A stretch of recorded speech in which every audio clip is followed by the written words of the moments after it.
నీ అనుగ్రహాన్ని నాయందు ప్రచోదనం చేసి దాని చేత నేను వీటిని గెలవగలిగినటువంటి సమర్థతని కటాక్షించు అని మీ బలహీనతని ఈశ్వరుడు ముందు అంగీకరించడం శరణాగతి అవుతుంది.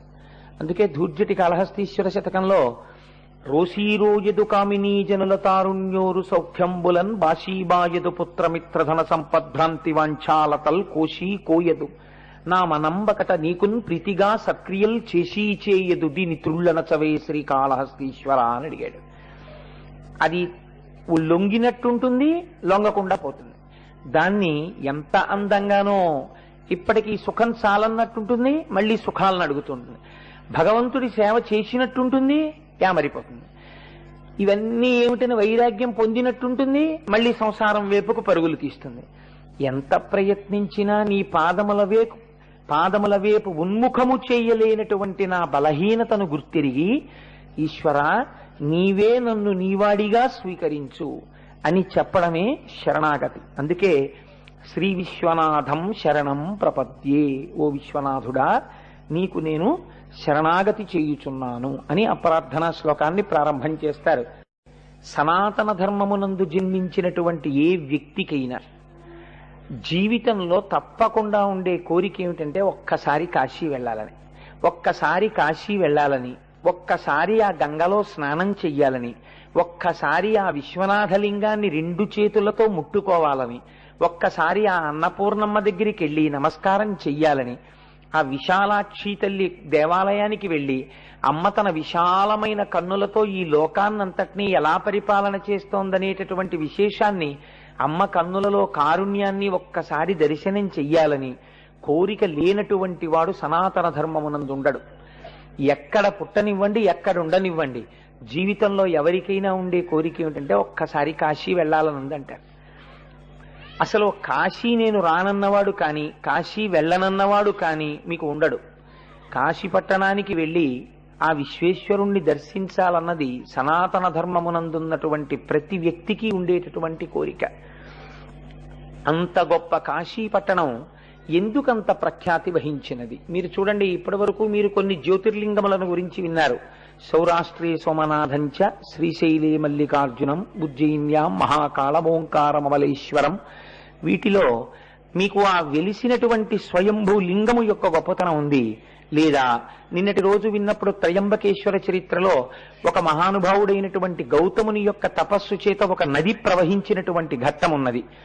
కానీ కాశీ పట్టణమే చాలా గొప్పది. మనకి శాస్త్రంలో అలా 2 పట్టణాలే కనపడతాయి. మిగిలినటువంటి పట్టణాల యందు ఇంత గొప్పతనాన్ని శాస్త్రాలు చెప్పలేదు.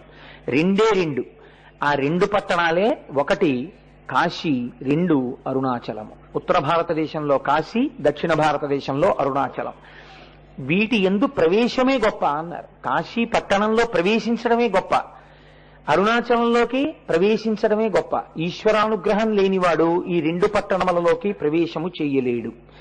కాశీ పట్టణ ప్రవేశం చేద్దామని సంకల్పం చేసినా వెళ్ళలేని వారెందరో ఉంటారు. అలాగే అరుణాచలం వెళదామని బయలుదేరి వెళ్ళలేక తిరిగి వచ్చేసే వాళ్ళు చాలా మంది ఉంటారు. ఎందుకు వెళ్ళనివ్వరు అంటే 2 పట్టణములు కూడా ఈశ్వరానుగ్రహం ఉన్నవారు మాత్రమే ప్రవేశించగలరు. ఆ పట్టణమే అటువంటి పట్టణము. కాశీ పట్టణము నిర్మాణం ఎలా జరిగింది? అది ఎవరైనా రాజు నిర్మాణం చేశాడా? లేకపోతే ఆ పట్టణానికి ఎంత గొప్పతనం వచ్చింది అంటే, కాశీనగరానికి అంత గొప్ప ప్రఖ్యాతి ఏర్పడడానికి ప్రధానమైన కారణం నిర్గుణమైనటువంటి పరబ్రహ్మము సగుణమైన మొట్టమొదటి ప్రదేశము బ్రహ్మాండమనందు వారణాసి. నిర్గుణమైన పరబ్రహ్మము అంటే కంటి చేత చూడబడదు, తెలియబడదు. అది నేను తరచు మీకు ఒక ఉపమానం చెప్తుంటాను. అలలు లేనటువంటి సరోవరం ఎలా ఉంటుందో అలాగే తనలో తాను రమిస్తున్నటువంటి పరబ్రహ్మం ఏ కదలిక లేకుండా ఉన్నటువంటి స్థితి నిర్గుణమైనటువంటి పరబ్రహ్మము.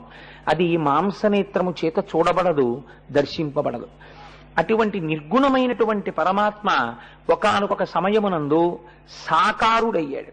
నిర్గుణము సాకారం అవడం అంటే ఏమిటి? ఇది మీరు కొంచెం జాగ్రత్తగా తెలుసుకుంటే తప్ప అసలు వారణాసి పట్టణం యొక్క గొప్పతనం మీకు అర్థం కాదు. ఏ సృష్టి లేకుండా, సృష్టి అనగా మనందరం సమస్త పిపీలికాది పర్యంతము ఉండడము అని అనుకోండి. పోని తేలికగా ఈ సమస్త పిపీలికాది పర్యంతము ఉండకుండా అన్నీ ఆయనలోకే చేరిపోయి ఆయనొక్కడే తనలో తాను రమిస్తూ ఉండిపోయినటువంటి స్థితికి నిర్గుణ స్థితి అని పేరు. ఇప్పుడు ఆయనకి ఒక కోరిక పుడుతుంది, తానే అనేకము కావాలని. ఉన్నదా వస్తువే ఏకస్త్వమేవ బహుధా భవభాసి లోకే నిశంకధీర్ వృషభకేతన మల్లినాథ శ్రీభ్రామరి ప్రియ సుఖాశ్రయ లోకనాథ అంటారు. ఉన్న ఒక్క రూపం అనేకముగా కనపడాలి. గోక్షీరమేకం బహుభాండ రూప, ఒకే ఆవు పాలు అనేక కుండలలో ఉన్నట్టు. అలాగే సువర్ణవేకం బహుభూషణాని, ఒకే బంగారం అనేక ఆభరణాలుగా కనపడినట్టు. ఒకే పరమాత్మ అనేకముగా కనపడాలనుకుంటాడు. ఇలా అనుకున్నప్పుడు తత్వమునందు నిర్గుణము సగుణం అవడం అంటే ఆయనతో పాటు మాయాస్వరూపము కలుస్తుంది. ఈ మాయాస్వరూపమునకే అమ్మవారు అని పేరు. ఈ మాయాస్వరూపాన్ని అమ్మవారని పిలుస్తాం. ఈ మాయాస్వరూపము ఆవిడ అనుగ్రహం దొరకనంతసేపు లోకంలో తిప్పుతుంది. ఆవిడ అనుగ్రహం కలిగిందా ఈశ్వరుడి వైపుకి చేర్చేస్తుంది. రెండూ ఆవిడే చేస్తుంది. ఈ రెండిటినీ చెయ్యగలిగిన తల్లి కాబట్టే ఆవిడ శక్తి అపారము. ఆవిడ అనుగ్రహం లేకుండా శివుణ్ణి చేరలేరు. ఇప్పుడు ఆ మాయతో కలిసి వచ్చినటువంటి పరమాత్మ సగుణమైనాడు అని పిలుస్తుంది శాస్త్రం. అంటే ఇప్పుడు ఎందుకు మాయతో కలిసి వచ్చాడు అంటే అమ్మవారితో కలిసి ఇప్పుడు ఈ కంటి చేత చూడబడగలిగినటువంటి వాడిగా దిగి వచ్చాడు. అవ్యక్తమైనటువంటి పరబ్రహ్మము వ్యక్తమైంది. వ్యక్తం అవడానికి ముందు ఆ స్థితిలో ప్రకృతితో కలిసినటువంటి వాడై మాయతో కలిసినటువంటి వాడై మొట్టమొదట లోకంలో పార్వతీ పరమేశ్వరుల యొక్క దర్శనము ప్రారంభమైంది. ఇప్పుడు ఆయన అర్ధనారీశ్వరుడు అయ్యాడు. వామభాగమునందు అమ్మవారుంది, కుడి భాగమునందు ఆయనున్నాడు. ఎందుకు ఇలా మాయతో కలిసి ఆవిర్భవించాలి? దీనికి మీరు బాగా జ్ఞాపకం పెట్టుకోండి. ఇలా ఎందుకు చేయవలసి వచ్చినది అంటే దీనికి రెండు కారణాలుంటాయి.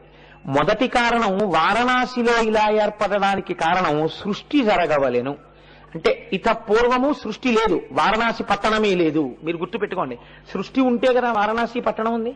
కాబట్టి ఆ స్థితిలో అర్ధనారీశ్వర స్వరూపము నిర్గుణములోంచి సగుణములోకి వచ్చేసరికి వారణాసి పట్టణము ఉన్నదా?